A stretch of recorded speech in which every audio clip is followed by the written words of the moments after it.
حیدرآباد میں international kite and sweet festival آسمان رنگوں سے بھر گیا۔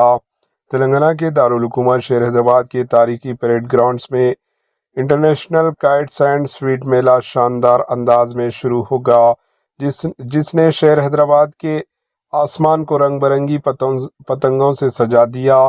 3 روزہ اس عالمی ثقافتی میلے کا افتتاح وزیر سیاحت و ثقافتی جوپلی کرشنا راؤ اور وزیر ٹرانسپورٹ پونم پربھاکر نے کیا۔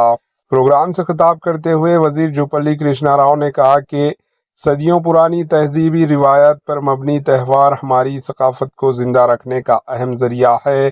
انہوں نے کہا کہ 25 ریاستوں اور مختلف کنٹریز سے آئے شرکاء کی موجودگی اتحاد میں تنوع کی خوبصورت مثال ہے۔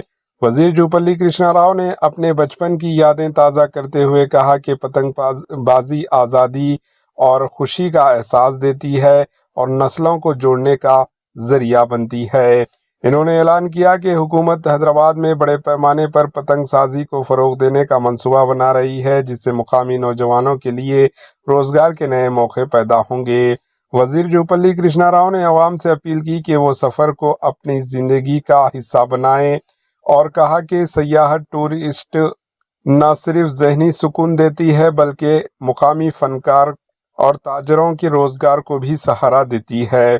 انہوں نے تیلگو ریاستوں کی عوام کا سنکرانتی کی مبارکباد دی اور اس میلے کو کامیاب بنانے کی اپیل کی۔ افتتاح کے بعد منسٹرز نے مٹھائی میلے کے اسٹالز کا دورہ کیا، جہاں مختلف ریاستوں کی روایتی مٹھائیاں سویٹس پیش کی گئی۔ منسٹرز نے دکانداروں سے بات چیت کی اور مختلف مٹھائیوں کا ذائقہ بھی چکھا۔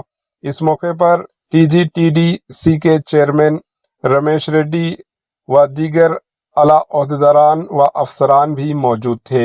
Bureau report AHN news.